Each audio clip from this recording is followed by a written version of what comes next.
Dans 12 à 18 mois, on aura des véhicules qui seront entièrement autonomes, sans conducteur à bord, mais avec une supervision qui sera là pour les aider en cas de besoin.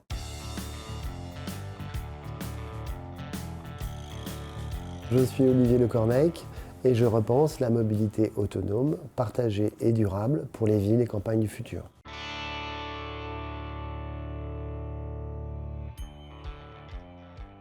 La conduite autonome, le plus simple pour l'expliquer, c'est de l'expliquer sur le comparatif par rapport à un humain qui conduit un véhicule en fait.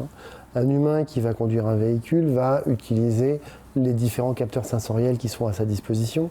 En caricaturant, mais pour pouvoir être le plus simple possible, la caméra va vous dire le type d'objet que vous regardez. Le radar ou le lidar va vous dire cet objet, il est positionné là, je le confirme par rapport à la caméra. Et il arrive à telle vitesse, son type de déplacement est celui-ci, et sa trajectoire est celle-ci.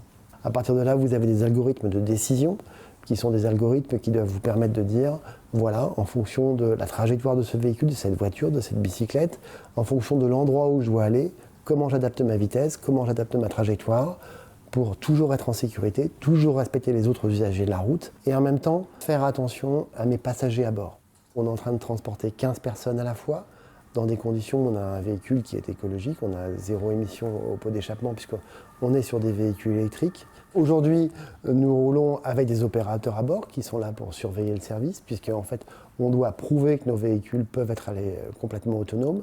L'objectif, c'est sur des délais qui sont des délais environ de 12 à 18 mois, avoir des véhicules qui soient en pleine autonomie, capables de rouler tout seuls, qui soient entièrement responsables de ce qu'ils font. Donc vous avez des véhicules qui sont disponibles en permanence puis qu'ils sont autonomes, opérés par une flotte.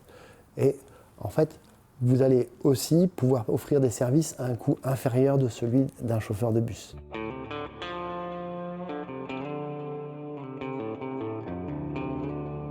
Un bus avec un conducteur fonctionne très bien. On sait que les collectivités, cependant, pour mettre en place ce type de bus, vont avoir des problématiques de revenus. Quand vous regardez aujourd'hui un bus de ce type-là, il est principalement subventionné par la collectivité, de l'ordre de 70% environ. Vous avez manqué sur des zones où vous avez des personnes à mobilité réduite, ou des personnes âgées, ou des zones pavillonnaires. Et donc, vous allez manquer de certaines liaisons, ou dans certaines petites villes, de services de ce type-là, parce que vous ne savez pas le produire. On est en train de parler d'une mobilité complémentaire. On est en train de parler d'une mobilité qui va permettre de faire de l'extension horaire, de desservir des territoires qui ne peuvent pas être desservis. Le premier cas d'usage, ça va être la personne qui va au travail tous les jours, qui va prendre son transport de type, alors en rural, on va plutôt être sur du TER en fait, et sa première difficulté, ça va être de prendre sa voiture pour faire 5 km, se garer sur un parking qui est systématiquement saturé, ou qu'il ne va pas pouvoir se garer, donc il va se garer à peu près n'importe où, créer des bouchons, créer de la pollution aussi, parce que le véhicule qui fait 5 km n'a pas le temps de chauffer, donc va émettre des particules.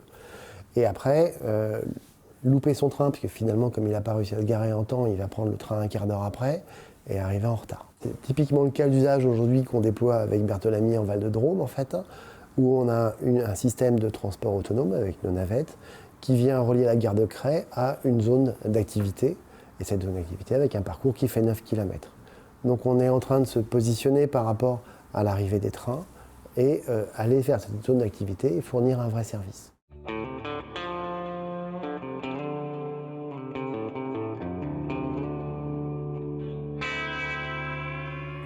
Je prends des exemples qui sont des exemples que je vis tous les jours, où j'ai une route avec des véhicules qui ont le droit de se garer sur le côté. Alors il y a 30 cm de chaque côté et j'ai une piste cyclable qui m'est indiquée en venant en sens inverse.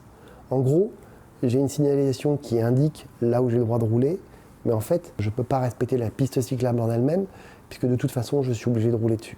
Autant un conducteur humain va pouvoir avoir une partie d'interprétation, autant un véhicule autonome, je vais devoir, dans ce qu'on est en train de coder, dans les règles qu'on est en train de mettre à l'intérieur, il doit respecter la loi. Ça va être une vraie difficulté par rapport aux véhicules autonomes. Ce que je suis en train de dire, c'est que c'est une conception de la ville qui est importante. C'est une conception de la ville qui est inclusive entre les différentes mobilités et avec les différentes mobilités qui se respectent. Le véhicule seul, c'est le symbole, c'est tout ce que le monde va voir, c'est l'effet waouh, quand on va monter dedans, on va dire il conduit tout seul, c'est exceptionnel. La vraie invention de la mobilité de demain, elle est clairement sur la façon dont on conçoit la ville pour s'adapter à ce type de transport. Elle est aussi dans la façon dont on met l'intelligence pour que les différents types de transports soient liés entre eux.